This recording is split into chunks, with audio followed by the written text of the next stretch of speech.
Assalamualaikum warahmatullahi wabarakatuh. Alhamdulillahirabbil alamin wa bihi nasta'inu ala umuri dunya waddin. Wa sallallahu ala sayyidina Muhammadin khatamin nabiyina wa ala alihi wa sahbihi ajma'in. Wala haula wala quwata illa billahil aliyyil azim. Pertama-tama, marilah kita panjatkan puji dan syukur kita kehadirat Allah Subhanahu wa taala karena atas rahmat dan karunia-Nya kita bisa berkumpul di sini. Salawat serta salam semoga selalu terlimpahkan pada junjungan kita, Nabi dan Rasul kita, yaitu Kanjeng Nabi Muhammad Sallallahu Alaihi Wasallam. Tidak lupa pada keluarganya dan para sahabat-sahabatnya dan tabi'in-tabi'innya hingga sampai pada kita umat akhir zaman. Kali ini saya akan membawakan tema yang sangat sering dianggap remeh oleh kita sendiri maupun orang dewasa, yaitu tentang pendidikan.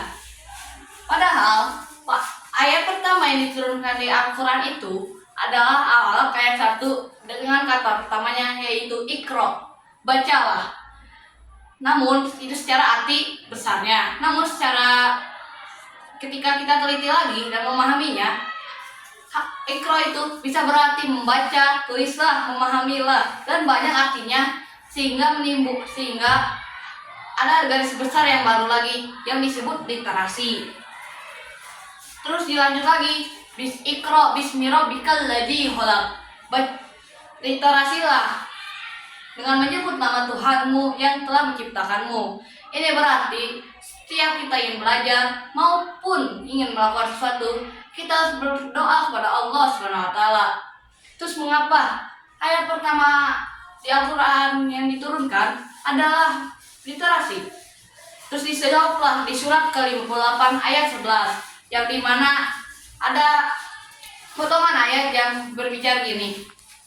Niscaya Allah akan mengangkat derajat orang-orang beriman dan orang-orang yang berilmu sederajat. Itu sendiri berarti Allah mengangkat derajat orang-orang yang berilmu. Orang yang berilmu diangkat derajatnya.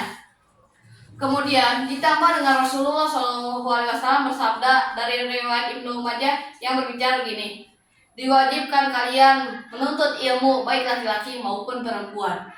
Sudah berapa kali Allah dan Rasulullah menyuruh kita untuk berliterasi dan mencari ilmu pengetahuan.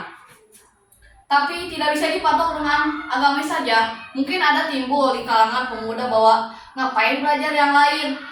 Toh mending belajar agama aja, yang lain kan akan bikin kita masuk surga. Padahal itu kesalahan besar. Itu seperti kita tidak membanggakan agama kita. Bisa dilihat tahun-tahun kemarin pada zaman Abbasiyah banyak ilmuwan-ilmuwan yang muncul istilah dari Islam, ilmunya sampai sekarang pun masih dipakai. Salah satunya yang bisa kita lihat dari angka 1, 2, 3 sampai ke depannya itu awalnya diciptakan oleh Al-Khawarizmi, sang bapak Al-Jabar.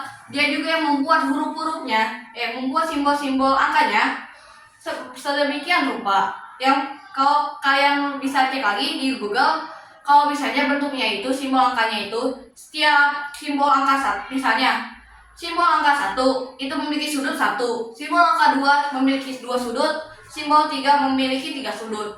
Bayangkan, ilmuwan muslim pada zaman itu sangat niat sekali dan mendalaminya. Kemudian ada lagi sekarang dokter-dokteran, dalam ilmu kedokteran terdapat buku yang khusus dipelajari oleh para dokter, yaitu karya Ibnu Sina yang dimana ia bapak kedokteran sedunia yang berasal dari pada zaman Abbasiyah, pada zaman era Golden Age Islam, sehingga itu merupakan suatu yang penting bagi kita untuk mempelajari berbagai hal ilmu tersebut.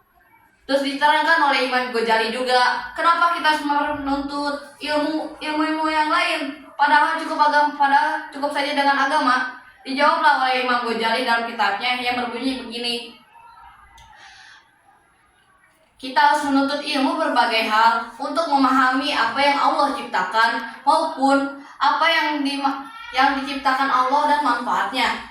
Sehingga di sini kita dapat tahu bahwa Allah menuntut kita belajar untuk mengetahui keagungannya dan apa alasan Dia menciptakannya dan manfaatnya bagi kita semua. Sehingga pendidikan itu sangat penting, terutama bagi kita sendiri yang telah disuruh oleh Allah dan Rasul-Nya untuk menuntut ilmu. Bahkan ada pepatah Arab yang berbunyi begini, bernuntutlah ilmu sampai ke negeri Cina. Jadi segitu saja yang dapat saya sampaikan. Mohon maaf jika ada kesalahan ataupun kesilapan kata. Karena yang sempurna itu hanyalah Allah Subhanahu wa taala. Sekian dari saya. Wassalamualaikum warahmatullahi wabarakatuh.